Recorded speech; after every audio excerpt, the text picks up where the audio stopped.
Bom, então agora até eu vou deixar a tela inteira aqui do Excel, tá? Vou tirar essa parte de cima aqui e vou... Por que que eu me matei fazendo essa calculeira aqui no Excel? Porque eu queria fazer um gráfico.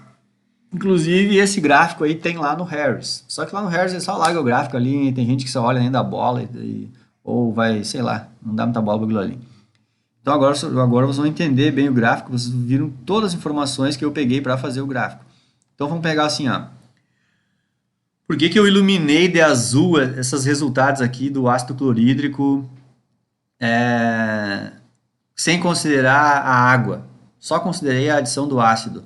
Porque eu construí um gráfico em que a cor azul seria esse gráfico aí, ó. Só que aqui eu tenho diferentes valores de pH, né? E aqui as concentrações, né? De I1H+, e OH-.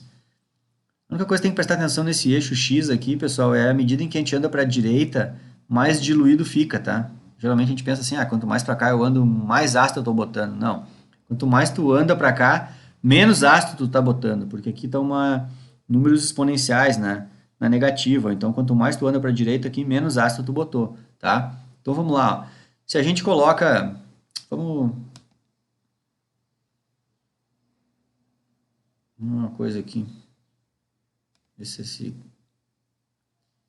Não, vou ter que deixar do lado aqui. Queria caber tudo numa tela. Dar uma mais diminuidinha. Tá ruim de ver. Mas eu...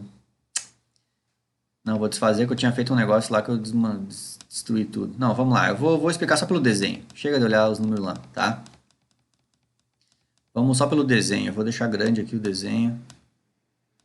Os números estão ali em cima, mas eu vou ir só pelo desenho aqui, do gráfico. Ó. O que que é a linha em azul? É aquele cálculo da adição de ácido em que eu fiz o cálculo não considerei a água. Então vejam que valores de concentração alto até 10, bem na região aqui, ó, entre 10 na menos 5 e 10 na menos 7 ou 10 na menos 6, né? Por isso que eu botei uma barrinha laranja aqui, ó. Até essa região aqui, se eu não considerar a água, dá certo o meu cálculo, entenderam? Só que dessa barrinha 10 na menos 6 até essa barrinha aqui, que é 10 na menos 8, que forma essa curva vermelha aqui, ó, se eu considerar a água, eu estou fazendo do jeito certo. Por que que eu fiz aquela curva, a curva em vermelha é os resultados em vermelho ali, ó. Deixa eu só subir um pouco para vocês enxergarem. Os resultados em vermelho é quando eu considerei a água. Então vejam que a curva em vermelho é quando eu sempre considerei a água. Vejam que a curva em vermelho, até a linha laranja, ela coincide quando eu não considerava a água. Só que a linha em azul, que eu não considerava a água, a partir daqui ela já viaja na maionese. E aqui então mais viaja na maionese ainda. Isso que é loucura, né? E já a linha vermelha não, ela entende que ela está respeitando as quantidades de íons H+, que vinha só da água. E aí a linha vermelha vem bem direitinho aqui, ó. Então ela mostra para nós uma coisa que é o real, né? Por mais diluído que eu prepare uma solução de ácido clorídrico, nunca eu passo do pH 7, que é o pH da água pura, né? A mesma explicação tá para a linha roxa. A linha roxa é concentrações altas de base forte geram valores de pH bem alto.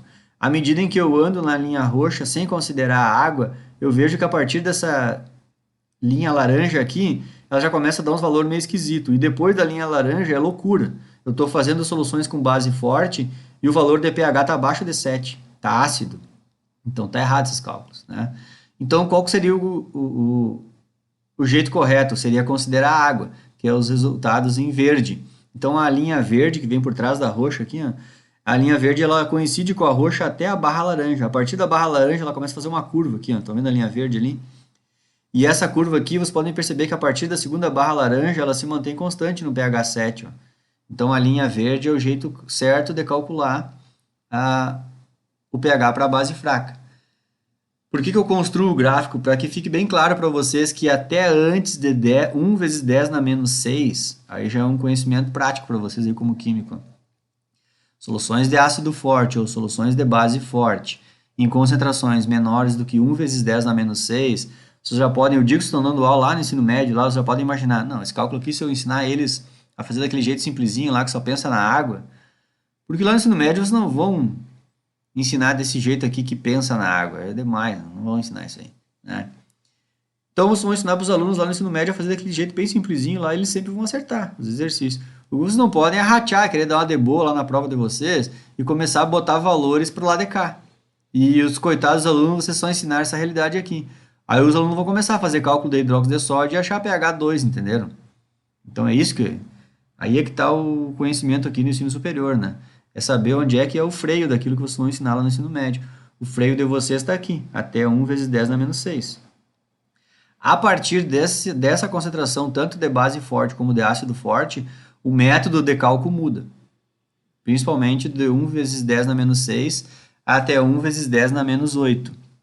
E o cara que é químico mesmo, químico, ele já sabe que se tu está fazendo uma solução de ácido fraco, ácido forte ou base forte, e a concentração desses ácidos ou bases são mais diluído que 1 vezes 10 na menos 8, se o cara é químico mesmo, o cara vai ter, só te olhar e vai ter dizer no teu olho assim, ó, o pH é 7. Ele não vai nem fazer cálculo. Essa que é a real, entenderam? Não precisa fazer cálculo. Na real é isso. Aqui eu fiz os cálculos para mostrar que não precisa. É isso. Só que para mim foi muito cômodo fazer o cálculo, eu só arrastei, eu mandei o Excel fazer o cálculo uma vez só, e eu só arrastei o mouse e o Excel é que fez 14 vezes o mesmo cálculo, entenderam? Essa é a parte legal de fazer as coisas no Excel. Aqui foram 28 vezes o mesmo, são 28 Bhaskar resolvido aqui. Imagina fazer isso na calculadora. 28 Bhaskar na calculadora. É uma trabalheira. E aqui no Excel não. Eu mandei ele construir uma e deu, né? Então, e aí depois aqui construir o gráfico. Pessoal, eu não quis construir o gráfico passo a passo aqui, porque eu achei que só desse Excel aqui, já vindo com um arquivo pronto, ele já deu 3 vídeos de 15 minutos quase.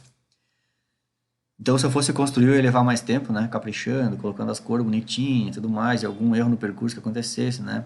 Mas eu tenho certeza que vocês têm condições de fazer, porque o pouco que eu já expliquei de Excel, e principalmente eu expliquei um vídeo de Excel em que eu mostrava para vocês como é que a gente constrói um gráfico do zero, lembram?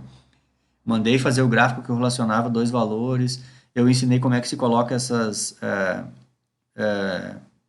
rótulos aqui, né? No eixo Y, no eixo X, eu ensinei como é que fazem as legendas, inserindo os dados, eu mostrei como é que se insere os dados, né? Quais são os valores que vêm no eixo X, quais são os que vão no eixo Y. Então eu tenho certeza que só com aquele vídeo lá, que era bem mais simples que esse, lá naquele vídeo já tem todo o conhecimento necessário para ter feito esse gráfico aqui. A única coisa aqui que mudou é que nós colocamos 1, 2, 3, 4 linhas de gráfico, né, num gráfico só. E aí a legenda, aquela legenda que está no canto, a gente pode botar no meio do gráfico também, isso aí, acho que alguma coisinha vocês podem descobrir sozinho. Mas tudo, digamos, todas as ferramentas, né, digamos assim, todos os conhecimentos necessários para fazer esse gráfico aqui e essa planilha do nada, né, começar do zero e fazer ela, vocês são capazes, tenho certeza disso, né. Não tem nenhuma outra coisa que precise aqui que eu já não disse. Então, mãos à obra aí, quem achar interessante fazer isso daqui, né. Só que é o tipo da coisa que tu vai fazer uma vez na vida e vai sempre se lembrar e voltar lá e, né, e tudo mais, né, é bem interessante. E também, no ir fazendo isso aqui sem querer, vocês já estão estudando, né. Talvez fique muito cravado no cérebro de vocês, assim, esses valores numéricos aí, o 1 vezes 10 na menos 6 e o 1 vezes 10 na menos 8. Quando que a pessoa que só lê lá no Harris lá passa ali batido, às vezes já nem entende direito, ou não dá, no outro dia ela já não lembra mais, né. É bem diferente de um cara que construiu toda essa planilha, percebeu, né, consegue enxergar que, olha só, eu acho bem legal isso, né, porque a gente veio calculando aqui, por exemplo, ó, o pH vai aumentando, chega aqui já não aumenta tanto, e aqui como não aumenta. O cara segue fazendo o cálculo aqui e o troço não sai do 7. E ali é a mesma coisa, o pH veio diminuindo, depois veio no 7 e não sai do 7. Ó. Bem interessante. Então tá, pessoal, deixo aqui a minha sugestão de construção de planilha para vocês, hein? Uma coisa legal, né? E a gente fecha aqui então o estudo do cálculo de pH e pOH para ácidos fortes e bases fortes. A partir daqui então a gente já começa a estudar os ácidos e bases fracas. E aí já é bem mais complicadinho. Certo? Então, fecha o vídeo aqui.